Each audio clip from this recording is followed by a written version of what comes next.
Assalamualaikum warahmatullahi wabarakatuh. Innal hamdalillah nahmaduhu wa nasta'inuhu wa nastaghfiruh wa na'udzu billahi min shururi anfusina wa min sayyiati a'malina may yahdihillahu fala mudilla lahu wa may yudlilhu fala hadiyalah. Wa asyhadu an la ilaha illallah wahdahu la syarika lahu wa asyhadu anna Muhammadan abduhu wa rasuluh. Allahumma salli wa sallim ala nabiyyina Muhammadin wa ala alihi wa sahbihi ajma'in. Allahumma ja'alna minhum wa minal ladzina amanu wa tawassaw bil haqq wa tawassaw bis sabr. Allahumma 'allimna bima yanfa'una wanfa'na bima 'allamtana wa zidna ilma wa la haula wa la quwwata illa billah. Amma ba'd. Alhamdulillah, segala puji dan syukur kita panjatkan kepada Allah Subhanahu wa taala. Moga-moga kita di antara hamba-hambanya yang Allah Subhanahu wa taala ridai, yang Allah Subhanahu wa taala turun ke atas rahmat ke atas kita, dan moga-moga kita di antara hambanya yang Allah Subhanahu wa taala terima amal ibadatnya. Kerana tuan-tuan, Allah Subhanahu wa taala tidak menerima amal ibadat melainkan daripada orang-orang yang bertakwa. Innama yataqabbalullahu al-muttaqin. Hanya saja Allah menerima amal itu daripada orang-orang yang bertakwa. Jadi kalau Allah Subhanahu wa taala terima amal kita, kita termasuk orang-orang yang bertakwa kepada Allah Subhanahu wa taala. Susah, bukan mudah untuk kita capai derajat takwa ni. Kadang kita penuh dengan dosa, penuh dengan kesilapan, penuh dengan kesalahan yang kita lakukan setiap hari ini. Jadi kita hanya mengharapkan rahmat Allah Subhanahu wa taala menerima amal ibadat kita. Tuan-tuan, pada tengah hari ini sebelum kita masuk solat Jumaat, saya nak bawalah daripada surah Al-Ahzab, surah An-Nur. Surah An-Nur ayat yang ke-11. Kita merenungi, kita belajar daripada sejarah. Allah Subhanahu wa taala turunkan Al-Quran ini untuk kita belajar daripada sejarah. Kadang-kadang Allah Subhanahu wa taala turunkan ayat dalam bentuk hukum, kadang-kadang dalam bentuk nasihat, kadang-kala juga dalam bentuk sejarah, untuk kita belajar daripada sejarah. Jadi Allah Subhanahu wa taala berfirman dalam surah An-Nur ayat yang ke-11, A'udzubillahi minasyaitonir rajim. Innal ladzina ja'u bil ifki usbatum minkum la tahsabuhu syarran lakum bal huwa khairul lakum likulli imri'in minhum maktasaba minal itsm والذي تولى كبره منهم له عذاب عظيم لولا إذ سمعتموه ظن المؤمنون والمؤمنات بأنفسهم خيرا وقالوا هذا إفك مبين. Kalau kita ada masa, kita teruskan dengan itu. Jadi innal ladzina ja'u bil ifki usbatu minkum, sesungguhnya orang-orang yang membawa berita bohong atau berita fitnah atau berita dusta adalah dari golongan kamu juga, adalah daripada golongan kamu. Janganlah kamu mengira bahawa berita bohong, berita dusta, berita fitnah itu buruk bagi kamu, bahkan dia adalah baik bagi kamu. Tiap-tiap seorang yang menyebarkan berita ini, mereka akan mendapat balasan dari dosa yang mereka kerjakan.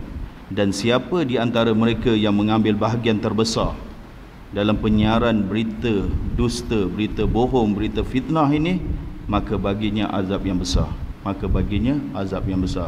Jadi kalau sekali baca saja kita tak faham, ni berita apa ni, berita dusta apa, berita bohong apa ni yang Allah Subhanahu wa taala maksudkan. Jadi ada sejarah dia, ada kisah dia.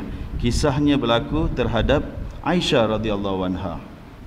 Kita tahu berita bohong atau berita fitnah terhadap Aisyah dalam sejarah Islam, dalam sejarah Rasulullah sallallahu alaihi wasallam, ada satu peristiwa di mana Aisyah dilontarkan dengan tuduhan palsu atau tuduhan satu fitnah daripada golongan orang-orang munafikin.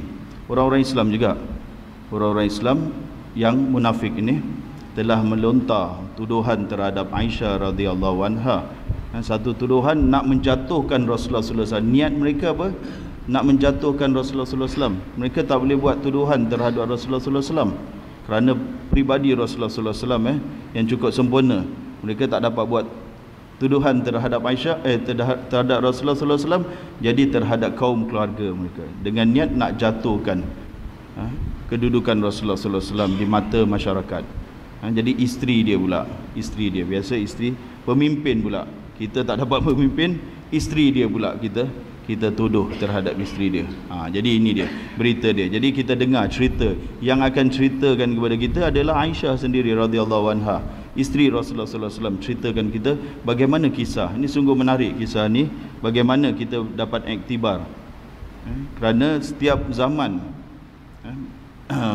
kita katakan tuduhan, fitnah sesama muslim ini akan terjadi dalam masyarakat kita, dalam negara kita, dalam dunia pun akan sentiasa terjadi. Dan janganlah kita menjadi orang yang tidak mengambil pelajaran daripada sejarah atau tidak tahu bagaimana nak menangani fitnah atau tuduhan ataupun berita-berita buruk, bohong yang berkisar atau yang terdapat di kalangan kita. Jadi Aisyah radhiyallahu anha mengatakan dalam sebuah hadis ni riwayat Muslim, apabila Rasulullah SAW ingin musafir, biasanya baginda SAW akan mengadakan undi. Jadi cara Rasulullah SAW adalah undi. Undi ni memang tepat dah. Tak ada orang yang akan kita katakan yang akan marah lah. Undi, dia tahu ini undi, kita undi siapa yang dapat keluar. Jadi Rasulullah SAW akan buang undi lah, kita kata undi di antara para isteri dia, siapakah di antara mereka yang akan terpilih untuk mengikuti Rasulullah SAW, dan siapa yang bernasib baik maka dialah akan keluar dengan Rasulullah SAW.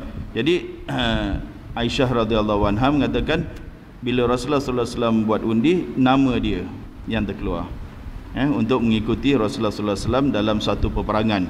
Maka Aisyah pun ikut Rasulullah. Di sini menunjukkan bahawa perempuan satu undi ni boleh.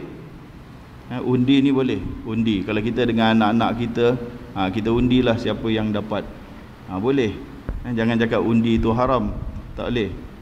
Ni kita cakap cabut undi lah. Di antara anak-anak kita lah. Cakap kita ada satu je apple.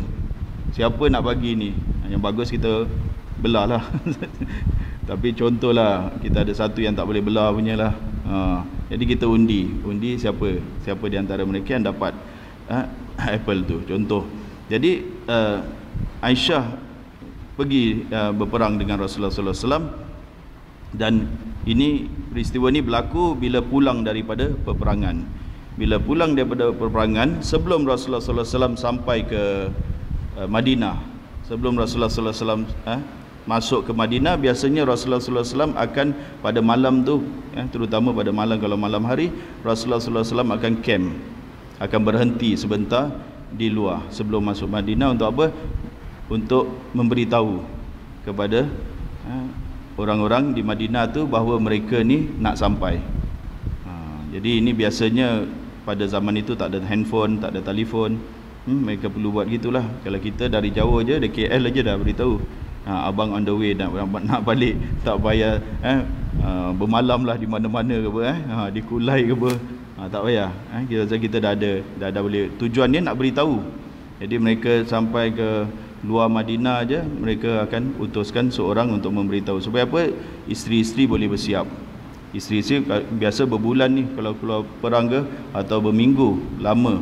Dia pulang saja, isteri dah bersedia untuk menyambut suami.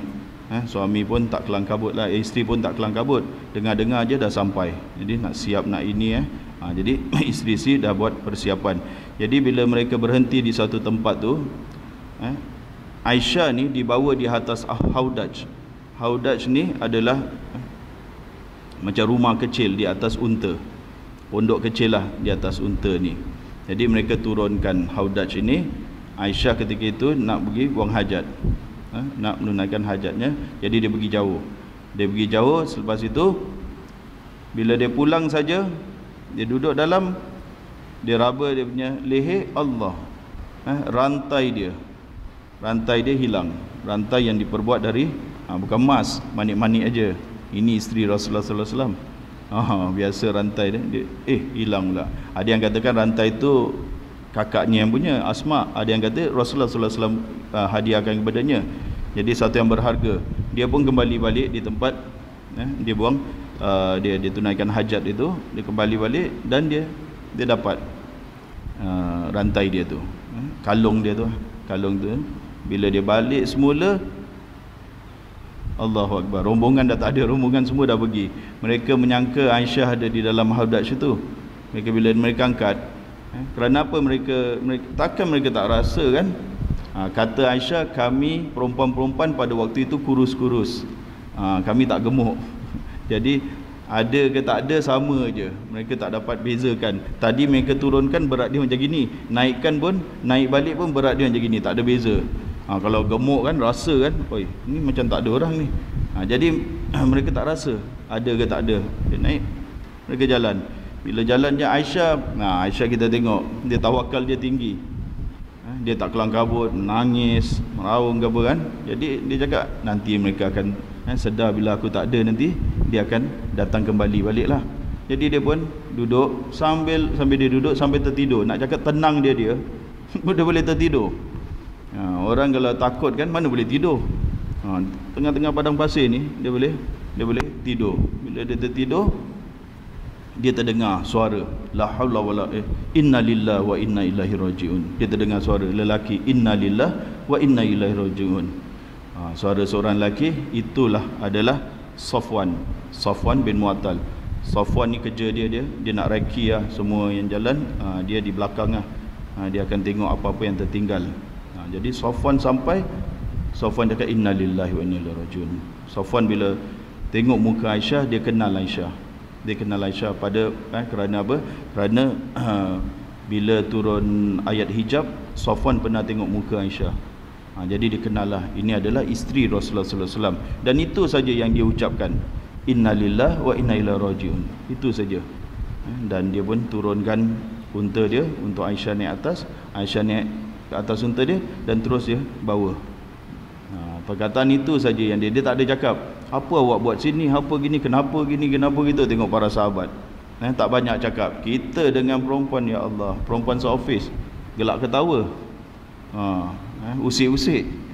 Jauhnya kita punya akhlak dengan para sahabat punya akhlak. Konon kita macam para sahabat, lepas tu ingat macam para sahabat, kita punya akhlak dengan para sahabat. Betul kita di office tu bukan nak cakap serius-serius, patut serius lelaki cakap gini. Allahu Akbar. Kita banyak ketawa-ketawa dengan wanita-wanita, walaupun wanita satu office kita tengok, terutama dengan wanita satu office. Jadi bila mereka sampai saja dengan rombongan tu, setelah sampai di Madinah saja orang dah mula cakap, tapi Aisyah tak rasa apa-apa. Orang dah cakap sesuatu. Jadi orang yang pertama sekali yang sebarkan, yang start, yang mulakan adalah ketua munafik Abdullah bin Ubay yang mula menyampaikan fitnah. Tengok isteri Rasulullah sallallahu alaihi wasallam sanggup dia buat di belakang dia. Contohlah, tak adalah dalam riwayat ni. Sanggup dia macam gini, dia berdua-duaan dengan Safwan ni, apa ni gini semua. Mereka cakap sesuatu. Pasal balik dua orang. Bila balik dua orang saja macam mana? Macam-macam boleh buat cerita. Sekarang ni apa saja clue aja boleh buat cerita. Terutama dengan kes MH370 ni, sikit clue aja boleh buat cerita. Sikit aja belok sikit dia buat cerita. Apa saja orang boleh buat cerita. Padahal tak tahu betul ke tidak. Tapi yang penting boleh buat teori, boleh buat konspirasi, boleh buat apa. Dengan sedikit aja, apa saja dapat aja, boleh buat cerita. Ini lagi jalan dua orang balik. Memanglah, apa lagi? Mereka buat cerita. Dan Aisyah cakap dia sampai 1 bulan dia balik. Bila dia pulang sampai ke Madinah, dia jatuh sakit. Dia tak tahu cerita. 1 bulan tuan-tuan. 1 bulan, dan dia tengok layanan Rasulullah sallallahu alaihi wasallam kurang sikit aja. Dulu mungkin Rasulullah ceria, kurang sikit je. Tapi Rasulullah, ini nak lagi satu kita nak cakap, gentlemannya Rasulullah sallallahu alaihi wasallam. 1 bulan tak cakap apa-apa pun dengan isteri dia. Isteri dia ketika itu sakit, sakit. Jadi tak cakap apa-apa. Dia boleh kontrol Rasulullah sallallahu alaihi wasallam. Sehingga 1 bulan tuan-tuan, bukan 1-2 hari. Kalau kena setengah daripada kita, kau dah bersilat terus. Apa ni, kau cakap dengan aku betul-betul lah. Marah betul lah kalau kita. Tapi Rasulullah sallallahu alaihi wasallam, subhanallah, ini menunjukkan kepada kita layanan Rasulullah sallallahu alaihi wasallam. Sampai Aisyah tak boleh detect ada muka masam ke, tak ada, kurang sikit aja layannya, lembut dia kurang sedikit saja. Rasulullah sallallahu alaihi wasallam masuk jumpa Aisyah, apa khabar, macam mana keadaan awak, macam gitu. Tak ada nak cakap apa-apa pun. 1 bulan Aisyah tahu. Jadi bagaimana dia tahu? Itu pun bukan daripada Rasulullah sallallahu alaihi wasallam. Pada suatu malam dia keluar nak tunaikan hajat, nak buang air. Ketika itu Aisyah kata, tandas kita di luar, di jauh tandas kita. Macam orang kampung lah. Itu yang baiknya. Sekarang ni dia cakap tandas dah dekat dengan rumah. Dulu jauh, sekarang ni makin dekat. Kita bukan makin dekat lagi. Dalam bilik kita, bukan dalam rumah. Dalam rumah okey lagi lah, di dapur ke apa jauh-jauh. Dalam bilik tandas, happy pula tu. Nak happy apa? Dalam bilik tandas. Kalau tak ada tandas dalam master bedroom, masam muka. Apa ni rumah tak ada tandas, tandas nak pergi jauh. Sebenarnya itu lebih baik. Kita nak dalam bilik pula tandas. Jadi convenient lah, kita agak convenient. Tapi yang baiknya adalah tandas ni tempat syaitan, jauh-jauh sikit lah tandas tempat syaitan. Jadi Aisyah kata jauh tandas dia. Lalu dia pergi dengan seorang yang bernama Ummu Mistah. Ummu Mistah ni dia ada kena-mengena dengan Sayyidina Abu Bakar radhiyallahu anhu. Mereka ni macam sepupu lah gitu dengan Abu Bakar. Jadi dalam bila dia balik dah tunaikan hajat itu, Ummu Mistah ni dia ada kata dia terpijak kain dia sendiri, ada cakap dia terlanggar batu kaki dia sehingga dia jatuh, dan dia cakap celakalah Mistah. Ummu Mistah, ibu Mistah. Dia cakap celakalah Mistah. Dia macam melaknat lah, mengutuk Mistah ni. Aisyah bila dengar, apa hal ni, Mistah pula dia laknat, dia kutuk Mistah. Sedangkan Mistah ni seorang pejuang Islam yang menyertai peperangan di Badar. Mistah ni seorang rajul saleh, orang yang baik orang baik dan ikut Rasulullah sallallahu alaihi wasallam berperang. Ini dia mengutuk Mistah pula, anak dia sendiri. Jadi Aisyah kata tak layak. Kenapa engkau marah sangat dengan Mistah ni? Kenapa engkau mengutuk Mistah? Barulah Ummu Mistah kata, engkau tak dengar ke cerita? Apa cerita dia? Yang bahawa Mistah telah bercakap begini-begini mengenai engkau. Mistah telah bercakap begini-begini mengenai engkau. Aisyah bila dengar saja terus sakit balik. Bila dia dengar saja yang mereka cakap, yang tuduh dia melakukan sesuatu yang jahat dengan Safwan, dan tuduh dia dengan Safwan, terus Aisyah cakap dia terus jatuh sakit balik. Dia pulang ke rumah. Dia tak tanya Rasulullah sallallahu alaihi wasallam. Dia hanya bercakap dengan Rasulullah, izinkan saya pulang ke rumah ibu saya atau bapa saya. Izinkan saya pulang. Rasulullah SAW mungkin dah detect sesuatu, Rasulullah berizin. Dan dia pun pulang ke rumah ibunya, iaitu Abu Bakar lah, ke rumah Abu Bakar radhiyallahu anhu. Dia bertanya kepada ibu dia, betul tak ibu? Apa yang mereka katakan? Dia nak confirmation, dia direct dapat confirmation itu daripada ibunya sendiri. Betul tak apa yang mereka katakan terhadap diriku ni? Itu mereka telah menfitnah aku. Ibunya cakap biasalah. Ini biasalah, perempuan yang cantik dengan isteri dengan suami yang menyayanginya, mestilah dia akan difitnah oleh orang. Jadi bila dia mendengar saja tentang fitnah yang dilimpahkan ke atas dia pun menangis sampai dia kata, Maha Suci Allah, apakah sampai begini orang memfitnah saya? Dia cakap Maha Suci, subhanallah. Dan dia terus menangis sampai satu malam dia menangis, tak mampulah untuk menahan tangisan tu, menangis dia kerana difitnah. Bayangkan tuan-tuan, orang yang difitnah ni satu yang beratlah bagi dia. Apalagi dia langsung tak melakukan apa-apa, dia difitnah. Pada kita senang aja fitnah orang. Kita di internet, di mana-mana fitnah orang tu senang, tapi orang yang menanggung tu subhanallah, hanya Allah saja yang tahu bagaimana. Kalau kena kita juga, berat sangat untuk kita pikul ni. Rasulullah SAW, sementara itu Rasulullah SAW, kita tengok stand Rasulullah SAW dalam fitnah ni. Ini menunjukkan kita kejujuran Rasulullah SAW. Dia tak tahu langsung, wahyu pun tak turun. Dan ini menunjukkan dia tak tahu perkara yang gaib. Rasulullah SAW bukan seorang yang tahu perkara yang gaib. Dia tak tahu. Jadi bila Rasulullah SAW tak tahu betul ke tidak cerita ni, dia tak defend isteri dia habis-habis. Pasal orang yang dia nak pertahankan, dia pun tak tahu. Dan dia pun tak boleh serang isteri dia habis-habis juga. Dia pun tak tahu sama ada isteri dia lakukan atau tidak. Jadi tengok stand Rasulullah SAW. Dia tak buat keputusan sendiri. Dia panggil dua orang sahabat dia, orang yang terdekat. Orang yang terdekat itu Usamah bin Zaid dia panggil, dan juga Sayyidina Ali bin Abi Talib dia panggil dua orang. Dia tanya kepada Usamah, macam mana kau lihat Aisyah ni? Tengok Rasulullah SAW, isteri dia sendiri dia tanya orang lain pula, pendapat orang lain terhadap isteri. Padahal isteri dia lagi tahu tentang isteri dia. Tapi nak cakap dia ni adil, dia tak mau buat keputusan atas dasar sayang pada isteri saya itu. Dia tanya kepada sahabat. Usama kata, Aisyah ni kita tak tahu keburukan. Apa yang kita tahu dari isteri keluargamu ya Rasulullah adalah yang baik saja. Kita pun tidak melihat dia buat apa-apa. Yang kita tahu adalah dia adalah seorang yang baik. Itu jawab Usamah. Ali bin Abi Talib pula cakap apa? Ya Rasulullah, perempuan lain banyak lagi. Ali bin, ini riwayat ni Syiah habis-habis dia kata jadinya permusuhan ini. Ali cakap perempuan, yalah macam gitulah Ali perempuan banyak lagi di sana, perempuan ramai lagi. Kalau engkau ceraikan pun tak kisah, ada ramai lagi wanita lagi. Tapi jangan buat begitu sebelum engkau tanya kepada Barirah. Barirah ni pembantu rumah yang membantu Aisyah lah, pembantu rumah tu. Tanya kepada Barirah tentang Aisyah ni. Jadi Rasulullah pun panggil Barirah. Barirah jawab, demi Allah.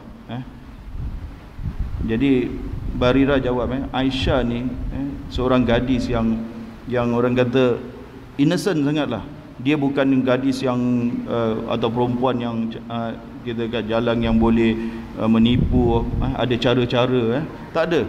Sehingga kan Barirah cakap dia ni seorang gadis yang sering tertidur bila membuat adunan roti, sampai tertidur sehingga roti itu dimakan oleh kambing datang boleh makan. Nak cakap kan innocent betul lah. Aisyah ni seorang gadis saja. Kalau dia bukan seorang perempuan yang macam boleh menipu orang atau itu, dia gadis biasa je. Jadi dia katakan aku tidak melihat apa-apa pun pada Aisyah yang mencurigakan. Jadi bila Rasulullah SAW dengar ni, dia pun naik mimbar dan dia minta pandangan para sahabat yang lain. Kita pendekkanlah, berperanglah di antara Aus dengan Khazraj, saling sampai nak jadi peperangan. Bila isu ni, kerana yang menuduh ni daripada orang-orang munafik, daripada salah satu daripada golongan ini. Terus Rasulullah SAW diam. Aisyah dengar, sedih sangat. Aisyah dengar sampai nak jadi peperangan tentang isu ni. Lalu Rasulullah SAW balik ke rumah dia, masuk ke rumah Aisyah ada di situ, pergi ke rumah Aisyah ada di situ, Abu Bakar ada di situ, isteri Abu Bakar pun ada di situ, dan Rasulullah SAW biasanya Rasulullah SAW mengucap dua kalimah syahadah, memuji Allah Subhanahu Wa Taala, alhamdulillah, ataupun Rasulullah SAW kata asyhadu an la ilaha illallah asyhadu anna Muhammadar Rasulullah. Kemudian Rasulullah SAW inilah pertama kali Rasulullah SAW bercakap dengan Aisyah tentang isu ni.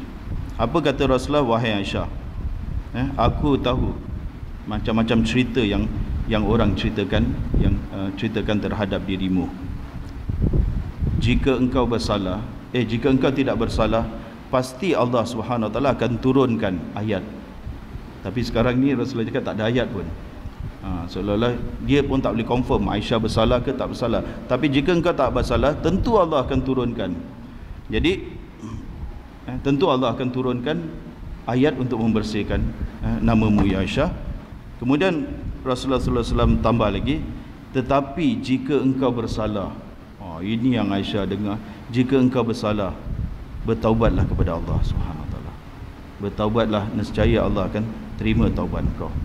Bila Aisyah dengar yang second part tu, yang first part okey lagi ya. Jika engkau tidak bersalah, Allah akan turunkan ayat. Tapi jika engkau bersalah, bertaubatlah. Dia pun lari ke ibu dia, cakap, jawab mak jawab kepada Rasulullah. Mak dia cakap, apa aku nak jawab? Tak boleh jawab.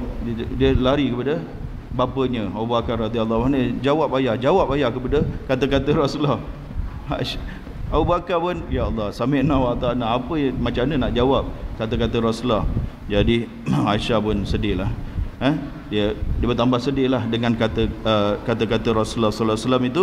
Lalu dia kata, demi Allah, kalau aku cakap aku tidak melakukan, kamu semua tak akan percaya. Dan kalau aku cakap aku melakukan, tentu kamu semua akan percaya. Aisyah cakap, geram, marah sangat Aisyah. Cakap, kalau saya cakap saya lakukan, tentu kamu semua akan percaya. Tentu kamu semua akan terima pengakuan itu. Lalu Aisyah berkata, aku akan berkata sebagaimana yang dikatakan oleh bapa Nabi Yusuf. Ketika itu Aisyah cakap, aku lupa sangat siapa nama bapa Nabi Yusuf. Itu Nabi Yaqub. Dia lupa. Fasabrun jamil wallahul musta'anu ala ma yasifun. Aku akan bersabar dan kepada Allah lah aku memohon pertolongan. Terus Aisyah lari ke dalam bilik, menangis lah. Menangis sampai dia cakap dah tak ada air mata lagi boleh keluar. Ketika itulah tuan-tuan, turun wahyu kepada Rasulullah sallallahu alaihi wasallam.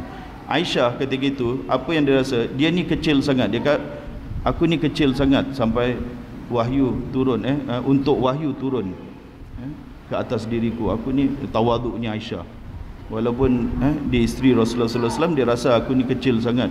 Siapalah aku untuk wahyu turun. Tapi bila wahyu turun, masya-Allah, 2 muka surat penuh. Kalau kita tengok 2 muka surat penuh tentang isu ini. Yang tadi ayat tadi saya bacakan, innal ladzina ja'u bil ifkin, wahyu turun dan membersihkan nama Aisyah. Lepas tu bila wahyu turun, selepas wahyu turun, Rasulullah sallallahu alaihi wasallam pun senyum dan Rasulullah sallallahu alaihi wasallam berkata, bergembiralah Aisyah. Ibu dia pun panggil Aisyah, beritahu dengan Aisyah radhiyallahu anha, pergi ucap terima kasih dengan Rasulullah. Pergi ucap. Apa jawab Aisyah? Demi Allah, aku takkan ucap terima kasih. Aisyah degil betul. Dia kata, aku takkan ucap, saya takkan ucap terima kasih dengan Rasulullah sallallahu alaihi wasallam. Dia kata itu. Saya hanya kata alhamdulillah, saya ucap terima kasih hanya kepada Allah Subhanahu Wa Taala saja. Pasal tadi dia marah kan bila kata-kata Rasulullah tu, dia hot sangatlah sampai dia cakap dia takkan ucap terima kasih kepada Rasulullah sallallahu alaihi wasallam. Jadi itulah tuan-tuan, ayat dia tadi yang kita bacakan, dan kita tengok apakah pengajaran yang kita datang. Jadi banyak pengajaran. Ini kita cakap, kita belajar daripada sejarah. Satu yang bawa berita bohong ini ada 3 orang. Tiga ni semua orang baik. Iaitu satu, Safwan bin Mu'attal, Safwan yang dia itu, iaitu Mistah, Hasan bin Sabit dengan Amnah bin Jahsh. Ini kakak ipar Rasulullah sallallahu alaihi wasallam. Semuanya tiga orang baik.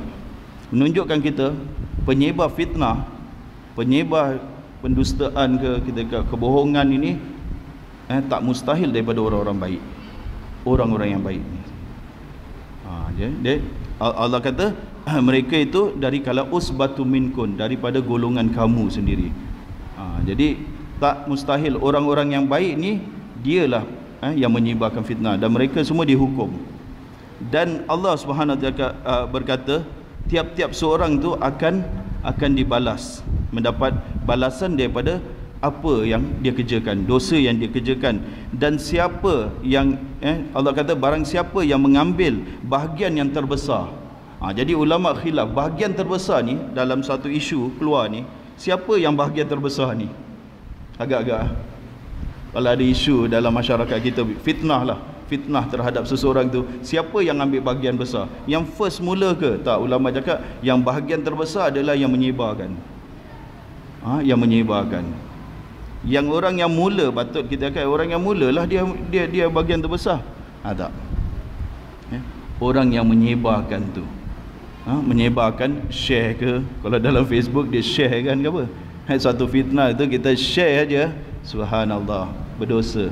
Kalau itu fitnah, kalau itu pembohongan terhadap mana-mana pribadi, maka kita akan mendapat tiap-tiap seorang, Allah cakap, akan mendapat balasan daripada dosanya. Dia share. Sepatutnya kalau dia dengar, dia tak share. Sepatutnya apa yang dia nak buat? Ini Allah ajar kita, laula iz sami'tumuhu, mengapa tidak di waktu kamu mendengar, membaca berita fitnah ini, kamu bersangka baik dulu. Kamu bersangka baik dengan muslimin, dengan muslimat, dengan diri kamu. Allah katakan apa ni, zannal mu'minuna wal mu'minat bi anfusihim, dengan diri mereka sendiri. Itu berarti orang yang difitnah itu, dia adalah orang kata diri kamu sendiri, iaitu dia adalah saudara kamu sendiri. Allah katakan diri kamu sendiri. Kenapa kamu tidak bersangka baik dengan diri kamu sendiri? Faham tak maksudnya? Kenapa kamu tidak bersangka baik dengan orang-orang Islam, daripada muslimin atau muslimat? Kenapa kamu tidak bersangka baik dan mengatakan hadza ifkum mubin, ini adalah fitnah, ini adalah kebohongan yang besar sekali. Mula-mula baca ini fitnah, kita baca je, suka. Dunia ni dah terbalik. Setiap fitnah yang tersebar ni, yang tersiar, first reaction kita, ada modal. Kita suka, kita gembira, kita sebarkan. Ini syaitan, senang je. Syaitan goda kita. Padahal Allah cakap, mengapa tidak apabila kamu mendengar berita bohong itu, kamu bersangka baik? Mengapa tidak kamu bersangka baik dengan kaum muslimin, orang yang difitnah itu, dan mengatakan ini adalah satu berita yang bohong. Kemudian Allah ceritakan ini bagaimana kita katakan fitnah itu tersebar. Istalaqawnahu bi alsinatikum. Ingatlah ketika kamu menerima berita itu dari mulut-mulut kamu. Jadi berita ni dia tersebar dengan mulut-mulut kamu. Wa taquluna bi afwahikum, dan kamu mengatakan dengan mulut-mulut kamu. Kenapa Allah nak cakap mulut-mulut kamu? Kita berkata of course lah dengan mulut, takkan dengan, maksudnya kamu berkata tu tak fikir pakai otak, kamu pakai mulut saja. Sampai wa taquluna bi alsinatikum, padahal tak perlu sebutlah, dan kamu berkata menggunakan mulut-mulut kamu. Kamu tak pakai otak, kamu tak fikir apa dia punya akibatnya. Kita cakap macam gini, apa akibat terhadap orang yang kita fitnah? Sedap mulut. Orang Melayu cakap apa? Sedap mulut. Kamu menyebar dan kamu mengatakan dengan mulut-mulut kamu. Kamu katakan dengan mulut-mulut kamu ma laisa lakum bihi ilm, apa yang kamu tak ada ilmu terhadapnya. Subhanallah. Ini Allah jelaskan bagaimana fitnah tersebar bila orang sedap mulut dia sebarkan tanpa ilmu, tanpa pengetahuan. Dia nak buat juga. Ada berita sikit cakap ini konspirasi gini, dia nak sambut juga, walaupun dia tak tahu langsung tentang penerbangan lah, tentang radar, tentang ini, tak ada ilmu pun tentang itu. Dia pun nak campur tangan juga, campur pendapat, campur apa lagi dalam benda-benda ni, dan sebarkan ini suatu ini, suatu ini, ini suatu ini. Tapi Ustaz, kita boleh fikir kan, kita subhanallah, tak ada benda lain ke nak fikir? Ada banyak benda yang kita nak fikir. Bagaimana keadaan kita di akhirat nanti? Bagaimana keadaan kita bila kita nak mati? Apakah amalan kita dah buat? Apakah persiapan? Itu lebih baik daripada kita nak fikir tentang benda-benda ini. Tapi dia nak campur juga. Saya kata sudahlah, tak tahu kan? Ini benda kita tak tahu. Benda-benda ni semua kita tak tahu. Jangan cakaplah. Tak nak cakap juga. Allah cakap wa taquluna bi afwahikum ma laysa lakum bihi ilm. Kamu mengatakan dengan mulut-mulut kamu, sedap mulut kamu, apa yang kamu tak ada sedikit pun ilmu tentang dia. Tak ada ilmu pun. Benda yang betul-betul tak tahu. Tapi inilah hakikatnya. Tersebarnya fitnah bila manusia bercakap tanpa ilmu. Sedap cakap aja, tuduh orang sini, tuduh orang sana, cakap tentang isu ni, cakap tentang itu, padahal dia tak ada ilmu pun. Wa tahsabuna hayyinan, kamu sangka ini benda ringan. Tahu tak ringan tak? Dalam Facebook kita share, ringan aja kan? Kita like, kita share, kita sebarkan. Kamu sangka ini benda ringan, alah tak ada apa-apa. Kita share je, alah tak ada apa-apa. Kita cakap aja, kita gini aja. Subhanallah. Wa huwa indallahil azim. Padahal di sisi Allah ini sangat besar. Kamu rasa benda ni ringan saja. Kita cakap sesuatu, sebab itu Rasulullah SAW bersabda kan, ada perkaranya kita cakap, benda tu ringan saja untuk mulut kita cakap, kita anticipate lah, atau kita pun masuk campur lah dalam perbualan fitnah ni, kita pun masuk bagi pendapat kita. Kamu rasa itu ringan, kata Rasulullah SAW. Berapa ramai orang yang rasa apa yang mereka ucapkan ringan, padahal itulah yang memasukkan dia ke dalam neraka.